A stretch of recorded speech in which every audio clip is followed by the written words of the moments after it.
ভেনেজুয়েলাকে ঘিরে উত্তেজনা আরও বাড়াচ্ছে যুক্তরাষ্ট্র। ভেনেজুয়েলার আরও একটি তেলবাহী ট্যাঙ্কার ঘিরে ফেলেছে মার্কিন কোস্টগার্ড।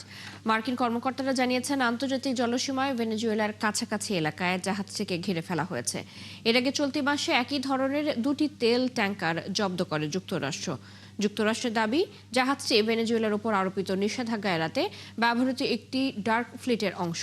ভেনেজুয়েলার তেল রপ্তানি থেকে পাওয়া অর্থ মাদক চক্র এবং অপরাধমূলক কাজে ব্যবহৃত হচ্ছে এমন অভিযোগ করে আসছে ওয়াশিংটন। তবে ভেনেজুয়েলা এসব অভিযোগ অস্বীকার করে ট্যাঙ্কার জব্দকে চুরি এবং অপহরণ বলে আখ্যা দিয়েছে। ভেনেজুয়েলায় যুক্তরাষ্ট্রের সামরিক হস্তক্ষেপ মানবিক বিপর্যয় ডেকে আনতে পারে বলে সতর্ক করেছেন ব্রাজিলের president Luiz Inacio Lula da Silva. যুক্তরাষ্ট্রের ভেনেজুয়েলা বিরোধী পদক্ষেপ ক্রমেই বাড়তে থাকায় শনিবার এমন মন্তব্য করেন তিনি। লুলা বলেন, ভেনেজুয়েলায় সশস্ত্র হস্তক্ষেপ শুধু মানবিক বিপর্যয় নয়, বরং বিশ্বের জন্য একটি বিপজ্জনক নজির তৈরি করবে। মঙ্গলবার যুক্তরাষ্ট্রের প্রেসিডেন্ট ডোনাল্ড ট্রাম্প ভেনেজুয়েলায় প্রবেশ এবং বের হওয়া সব নিষেধাজ্ঞাভুক্ত তেলবাহী ট্যাঙ্কারের ওপর অবরোধ আরোপের নির্দেশ দেন। ওয়াশিংটনের এই সিদ্ধান্ত ভেনেজুয়েলা সরকারের ওপর চাপ বাড়ানোর সাম্প্রতিকতম পদক্ষেপ হিসেবে দেখা হচ্ছে। দেশটির প্রধান আয়ের উৎস তেল রপ্তানিকে লক্ষ্য করেই এই ব্যবস্থা নেওয়া হয়েছে। এর আগে ব্রাজিল এবং মেক্সিকোর প্রেসিডেন্ট লুলা এবং ক্লাউদিয়া শেইনবাউম উত্তেজনা কমানোর আহ্বান জানিয়েছিলেন। গত কয়েক দশকের মধ্যে এখন সবচেয়ে উত্তেজনাপূর্ণ পরিস্থিতিতে রয়েছে যুক্তরাষ্ট্র ও ভেনেজুয়েলার সম্পর্ক। ক্যারিবীয় সাগরে সামরিক উপস্থিতি বজায় রেখেছে মার্কিন সেনারা। আটক করা হচ্ছে ভেনেজুয়েলার সাথে যুক্ত নিষেধাজ্ঞাভুক্ত তেল ট্যাঙ্কার। এর আগে 2019 সালে ভেনেজুয়েলার সাথে সরাসরি কূটনৈতিক চ্যানেল এবং দূতাবাস বন্ধ করে দিয়েছিলেন প্রেসিডেন্ট ডোনাল্ড ট্রাম্প।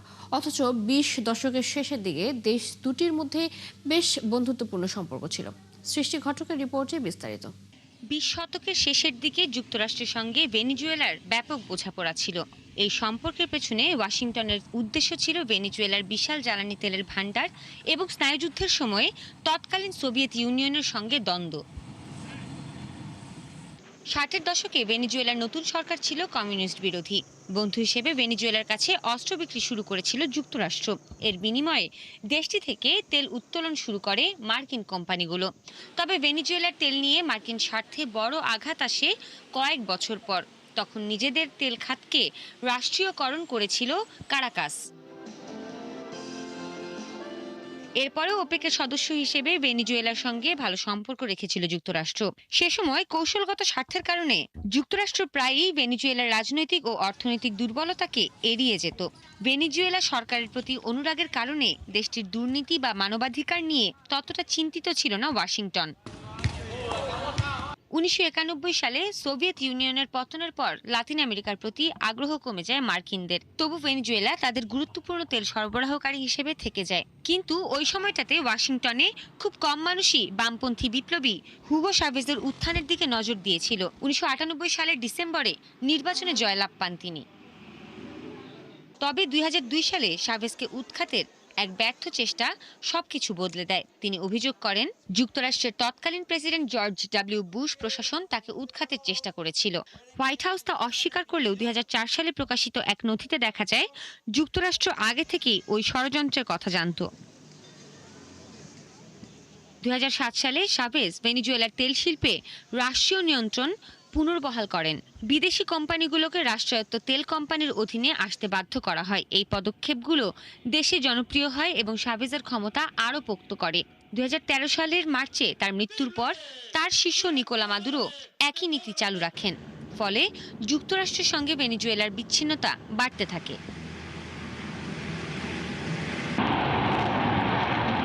এখন ট্রাম্পের আমলে উত্তেজনা চরমে। ট্রাম্প দাবি করেন, অভিবাসন ও মাদক পাচারে ভেনেজুয়েলার ভূমিকা যুক্তরাষ্ট্রের জাতীয় নিরাপত্তার জন্য হুমকি। মাদুরোর পতন চান তিনি।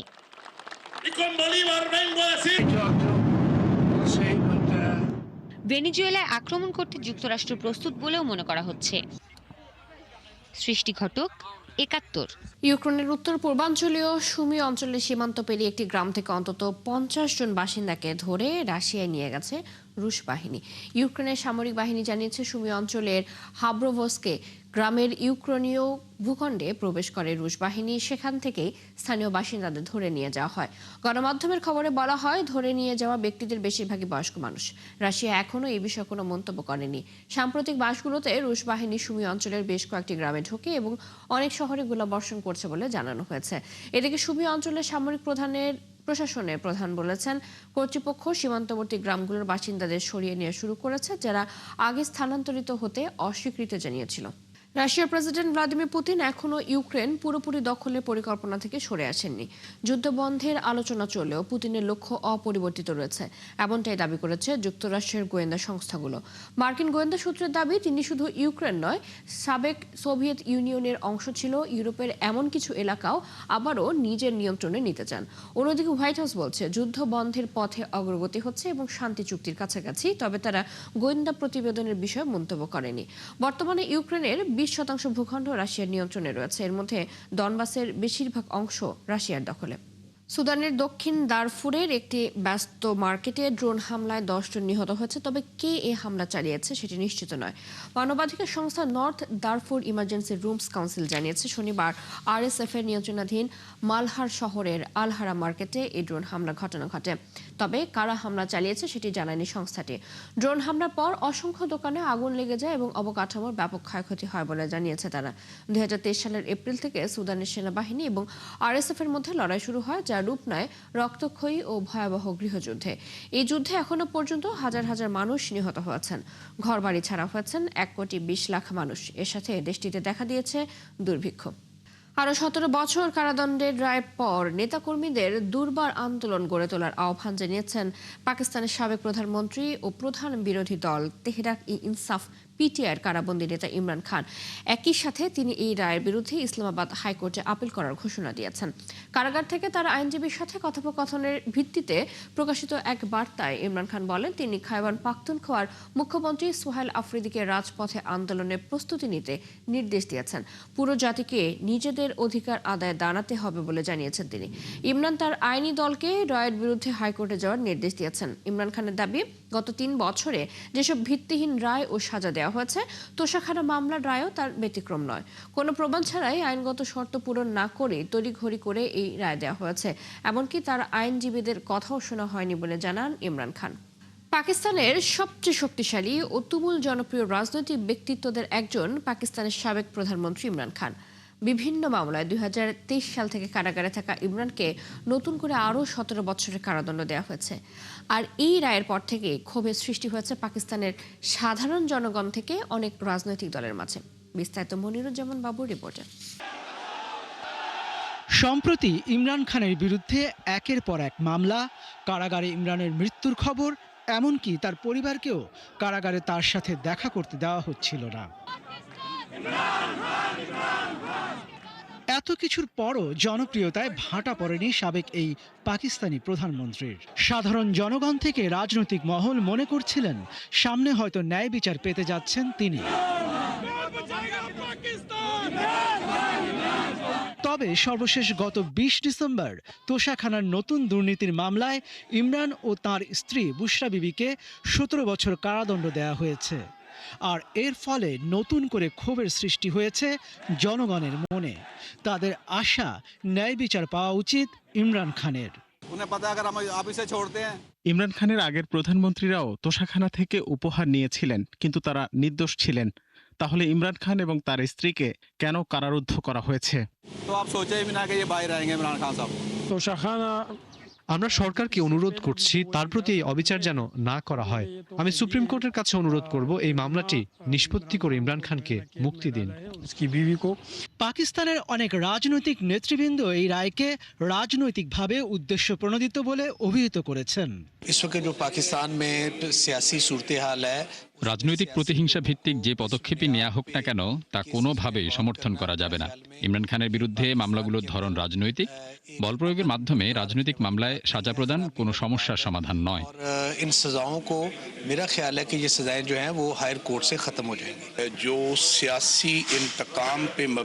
এই ধরনের মামলা রাজনৈতিক ব্যক্তিত্বদের জড়িত করা ভালো নয়। এটি দেশের শান্তির ক্ষতি করবে।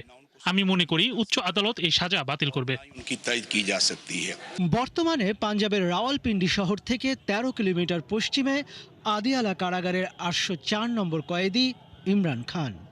2023 সাল থেকে কারাগারে থাকা ইমরানকে গেল জানুয়ারিতে আল কাদির ট্রাস্ট মামলায় 14 বছরের কারাদণ্ড দেওয়া হয়। মনিরুজ্জামান বাবু, 71। চলমান যুদ্ধবিরতি সত্ত্বেও উত্তর গাজায় বিমান হামলা চালিয়েছে ইসরায়েলি সামরিক বাহিনী। ইসরায়েল জানায় ইয়েলো লাইনের কাছে কয়েকজনকে জড়ো হতে দেখে তাদের ছত্রভঙ্গ করতে গুলি ছোড়ে তারা। ইয়েলো লাইন হলো গাজার ভেতরে ইসরায়েলের নির্ধারণ করে দেয়া একটি সীমারেখা। বিবৃতিতে দাবি করা হয় ওই সীমারেখা অতিক্রম করে 3 জন ইসরায়েলি বাহিনীর দিকে এগিয়ে আসে এবং উত্তর গাজার অন্য এলাকাতেও একই ধরনের আরও 2টি ঘটনা ঘটে।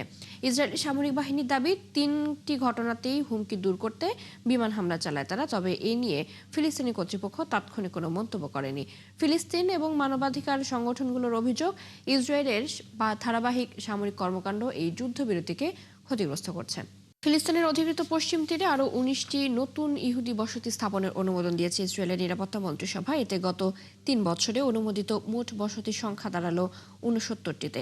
ইসরায়েলের অর্থমন্ত্রী বেজালেল স্ট্রোমিচের দপ্তর থেকে দেয়া এক বিবৃতিতে বলা হয়, জুডিয়া এবং সামারিয়ায় 19টি নতুন বসতি ঘোষণা এবং আনুষ্ঠানিকভাবে স্বীকৃতি দেওয়ার প্রস্তাব মন্ত্রিসভা অনুমোদন করেছে। বিবৃতিতে আরও বলা হয়, মাঠ পর্যায়ে একটি ফিলিস্তিনি সন্ত্রাসী রাষ্ট্র গঠনের প্রচেষ্টা রুখে দেওয়া হচ্ছে। নিজেদের ন্যায্যতার দৃঢ় বিশ্বাস রেখে পূর্বপুরুষদের ঐতিহ্যবাহী ভূমিতে উন্নয়ন, নির্মাণ এবং বসতি স্থাপন অব্যাহত রাখা হবে বলে জানান তিনি। গাজা যুদ্ধবিরতির দ্বিতীয় ধাপ শুরুর জন্য তোড়জোড় শুরু করেছে যুক্তরাষ্ট্র। এরই মধ্যে আলোচনা শুরু করেছে মধ্যস্থতাকারী দেশগুলো। এই ধাপে গাজা পুনর্গঠন, অন্তর্বর্তী সরকারের কাছে গাজার ক্ষমতা হস্তান্তর এবং হামাসকে নিরস্ত্রীকরণ সহ বিভিন্ন বিষয় প্রাধান্য পাচ্ছে। কিন্তু এসব বিষয়ে বিস্তারিত কিছু বলছে না ট্রাম্প প্রশাসন। বিশেষজ্ঞরা বলছেন, এগুলো যথাযথভাবে নিশ্চিত না হলে যুদ্ধবিরতি না হওয়ার সম্ভাবনাই বেশি। বিস্তারিত ওরিসুল ইসলামের রিপোর্টে। গাজায় যুদ্ধবিরতির দ্বিতীয় ধাপ নিয়ে মায়ামিতে আলোচনা করেছে যুক্তরাষ্ট্র, তুরস্ক, মিশর ও কাতারের প্রতিনিধিরা। এছাড়া ডিসেম্বরের শেষে ডোনাল্ড ট্রাম্প ও বেনিয়ামিন নেতানিয়াহুর যে বৈঠক হতে যাচ্ছে, সেখানেও বিষয়টি নিয়ে আলোচনা হবে বলে ইঙ্গিত দিচ্ছে আন্তর্জাতিক গণমাধ্যমগুলো। দ্বিতীয় ধাপে মূলত গাজা পুনর্গঠনের পরিকল্পনা নেওয়া হচ্ছে। পাশাপাশি গাজার ক্ষমতা অন্তর্বর্তী সরকারের কাছে দেয়া এবং শাসন ব্যবস্থা ও নিরাপত্তা কাঠামো গঠন করার পরিকল্পনা নেওয়া হচ্ছে। এছাড়া গাজার শাসন ক্ষমতা ছাড়ার পাশাপাশি হামাসকে অস্ত্র সমর্পণ করার বিষয়টি প্রাধান্য দেওয়া হচ্ছে দ্বিতীয় ধাপের আলোচনায়। তবে কিছু গুরুত্বপূর্ণ বিষয় এখনও স্পষ্ট করা হয়নি। লন্ডন ভিত্তিক গবেষণা প্রতিষ্ঠান চাথাম হাউসের বিশেষজ্ঞরা বলছেন, গাজার শাসক দলের নিয়ন্ত্রণ কার হাতে থাকবে সেই বিষয়টি এখনও অস্পষ্ট। পাশাপাশি অন্তর্বর্তী সরকার ফিলিস্তিনিদের স্বার্থ রক্ষা করবে কিনা তাও স্পষ্ট নয়। যুদ্ধবিরতির দ্বিতীয় ধাপটি অনেক দিক থেকেই কঠিন হবে, কারণ এই ধাপটি ইসরায়েল, হামাস ও ফিলিস্তিনিদের অভ্যন্তরীণ গতিশীলতা নির্ধারণ করবে। বিশেষজ্ঞদের মতে, হামাসকে অস্ত্র সমর্পণ করার কথা বলা হলেও হামাস পুরোপুরি নিষ্ক্রিয় হতে চাইবে না, কারণ হামাস অস্ত্র ত্যাগ করার পর তাদের নিরাপত্তার বিষয়টি উজ্জ্বল রাখা হয়েছে।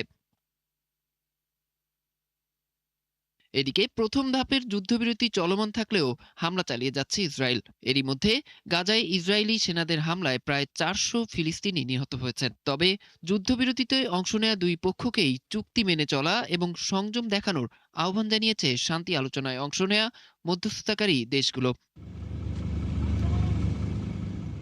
অরিসুল ইসলাম, 71। টেসলার প্রধান নির্বাহী কর্মকর্তা ইলন মাস্ক বিশ্বের প্রথম ব্যক্তি হিসেবে $700 বিলিয়ন বেশি সম্পত্তির মালিক হয়েছেন।